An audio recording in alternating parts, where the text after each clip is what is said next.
from publication, or 120 years from creation, whichever expires first. And when I say copyright, I'm actually referring to a bundle of rights. That bundle includes the right to make copies, to distribute the works, to prepare derivative works, to publicly perform or display the work, and then to license any of the above to third parties. There's an important distinction here between an exclusive transfer or assignment and a non-exclusive license.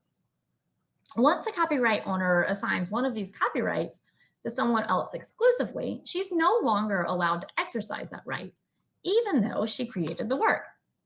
In contrast, if a non-exclusive license is granted, all copyrights can still be exercised by the original creator, and the creator can also license others to do so. That bundle of rights can be separated so that each of these rights can be assigned or licensed independently of the others. So it's important to understand the way that copyright holdership works for researchers as creators and for situations in which you're helping to navigate somebody else's work. Many librarians, out of necessity, do become specialists in copyright and licensing, and often that transfers over to things like publication agreements. So let's move as if we're considering the publication of a particular piece of work from an author. An author might have, at this point in time, their own little piece of intellectual property. So before they publish it, you could help an author to locate the most impactful, appropriate choice for their work.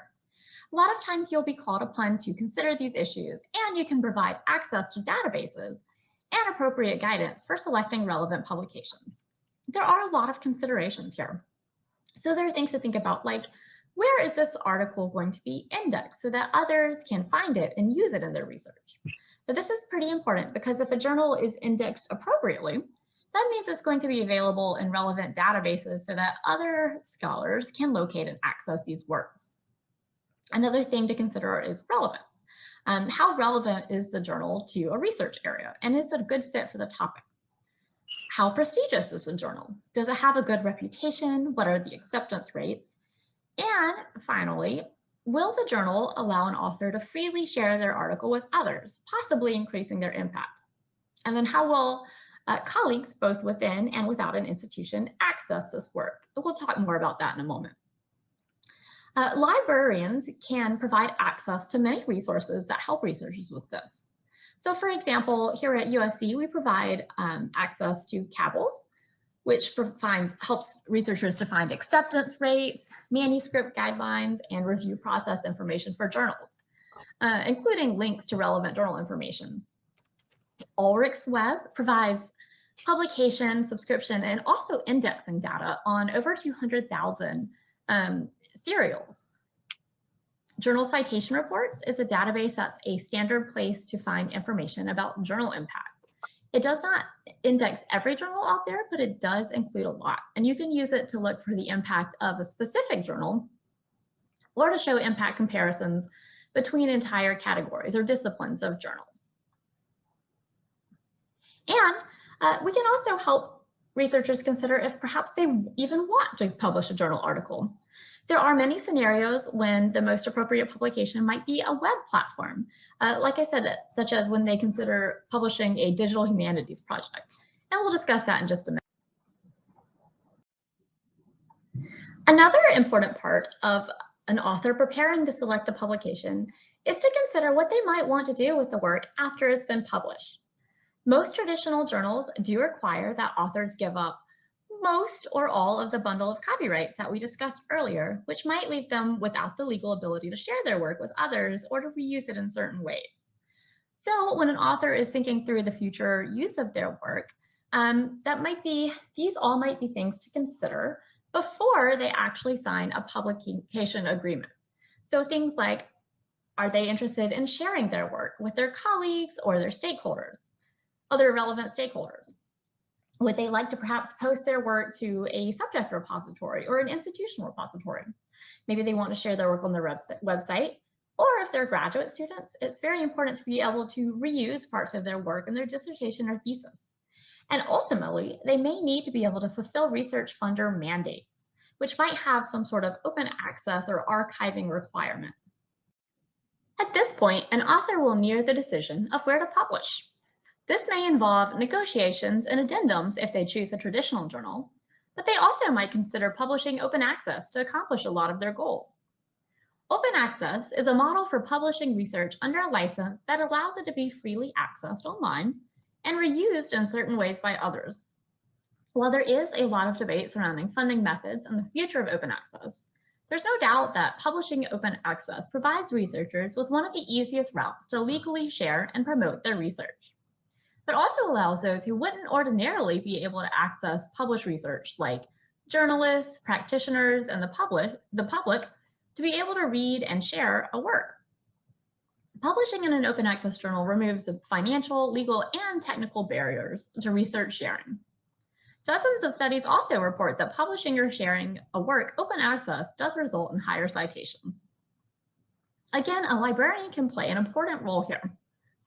As a copyright specialist, you might be in a position to help researchers, particularly early career researchers, to understand the implications of author agreements and to point them towards or even create valuable resources for navigating copyright and licenses. You'll certainly be familiar with the ins and outs of different publishing models and will be responsible for tracking, understanding, and even supporting developments as the scholarly communication landscape continues to evolve and different models come into play. Many of these shifting models are going to have significant impacts on both researchers and libraries, and you'll need to be cognizant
of how they may affect either positively or negatively the different communities that you'll be working with.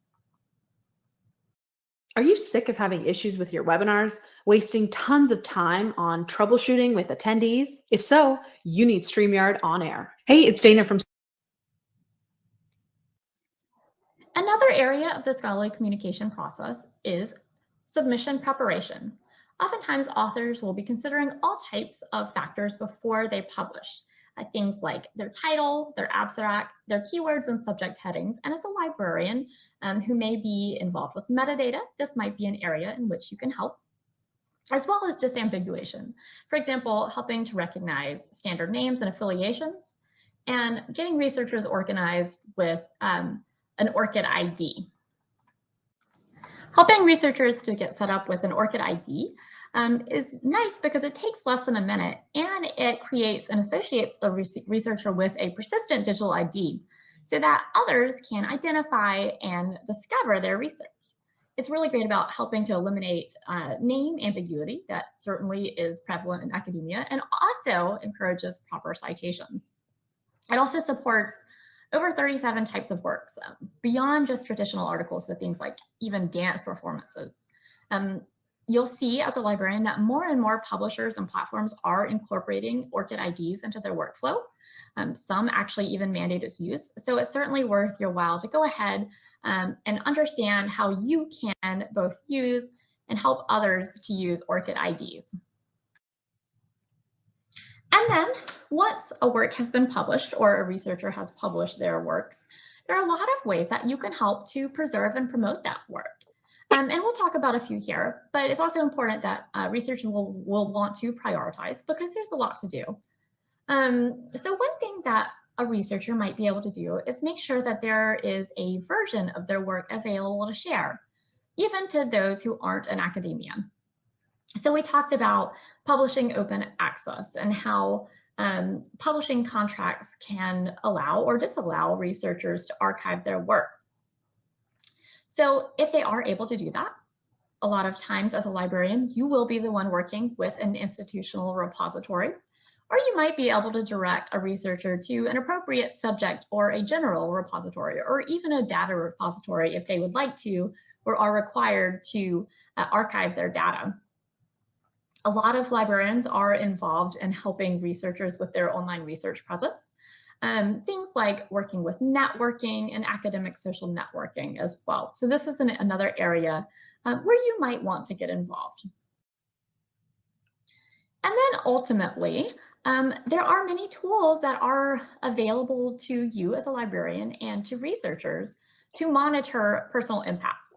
Many of these are found through the library, but not all of them. So it's important to be aware of what these different impact measures mean, know how they are used and how they vary across different disciplines, and what those strengths and limitations of these various bibliometrics are, and how you can help users to calculate and then even present back these measures. So in this left column, I have listed some traditional bibliometrics that are often used to monitor and track impact. We discussed some of them earlier, and I won't go through all of them, but these are all bibliometrics that you should be aware of and understand how to monitor. And if you haven't explored them, both Web of Science and Google Scholar are good ways to start monitoring and tracking bibliometrics. Altmetrics, on the other hand, are a form of non-traditional metrics that measure very different values than bibliometrics. These are gaining in popularity and value and can tell important stories. Altmetrics are real-time indicators that do things like capture article mentions, references to policies, social media shares, and different interactions with research. So not only are these useful in showing how your research is being used or how a researcher's work is being used and accessed, but it can also help them gain control over future uses of a work and can indicate the possibility of future citations. So there are some neat tools that you can use to measure altmetrics, and the first is altmetric.com. There's a browser plugin that you can easily install for free. And Plumetics is a tool that's already integrated into many library services. So these are tools to get familiar with. And we have worked our way all the way through the scholarly communication lifecycle very briefly. I do want to point out some other tools that I haven't previously mentioned that our particular library does offer to researchers to help them move throughout that process. And this is going to vary, of course, depending on the library in which you work. And of course, some of these may or may not be relevant in the near future. But one tool that we offer here is the Open Science Framework. This is an online research collaboration tool and data repository. It was created by the Center for Open Science, and what it does is allows researchers to do things like collaborate together and then document, archive, share, and then register their research projects, materials, and their data. DMP tool is a free tool that helps researchers to create data management plans. And my colleague, Stacy Winchester, will probably talk to you a little bit more about this as well. But it walks users through the components that are required by the funder that they're applying to. And it allows them to complete a data management plan that can be exported as a PDF and then submitted to a grant funder. We also offer a data visualization lab, which is a room that has software and big screen TVs for research projects that are related to visualization and spatial analysis. We also have Create Digital. I've spoken some about scholarly publishing, but mostly today for journals and monographs. Digital scholarship or digital humanities is also an important way to communicate research. And one of the ways that we support that is through Create Digital, a free web hosting service for digital research and scholarship projects. We also offer support for open access publishing. We have formed agreements with several publishers that arrange for discounts to author processing charges. And we even have an open access fund that we have developed in partnership with the Vice President for Research to help promote and facilitate access to the research done by USC scholars. As a librarian, you might offer support for all of those areas that we went through in several ways. One common way to support scholarly communication is through workshops and consultations. This is a brief list of some of the workshops that we do offer here at USC. And if you want to learn more about some of the topics that we've addressed, these are offered regularly throughout the semester. Thank you for your time today. I hope this session has been helpful in introducing you to scholarly communication. Please feel free to reach out to me anytime if you ever want to discuss a related topic or if you have any questions.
All right. Have some.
I swear I had that drink.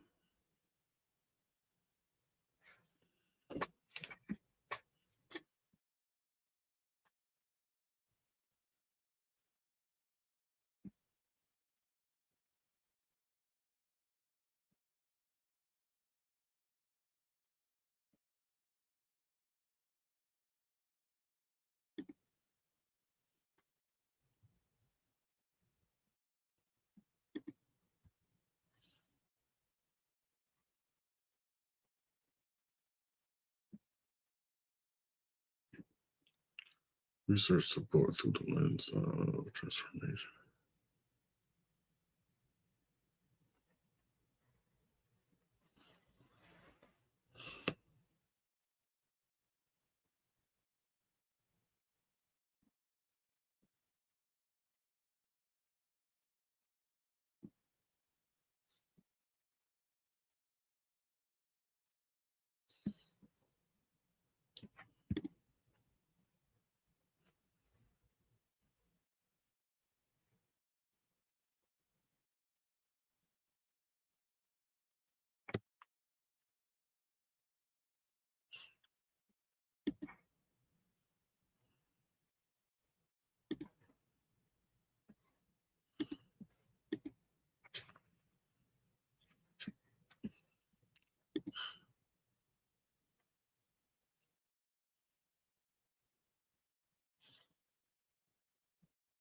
It's 81 through.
Stick.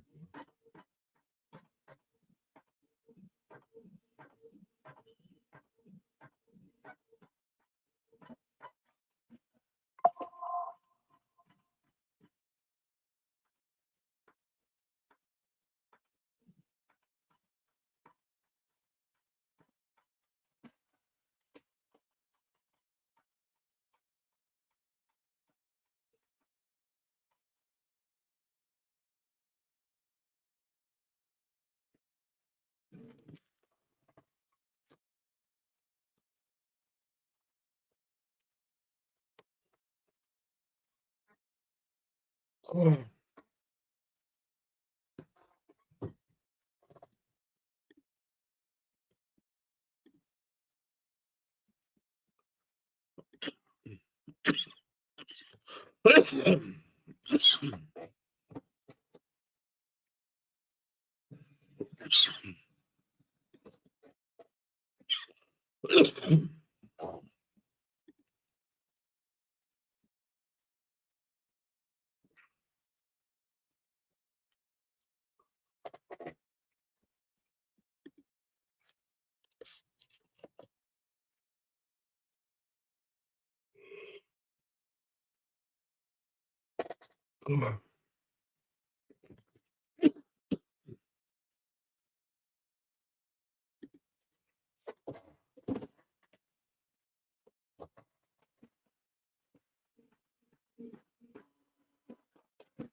Mm-hmm.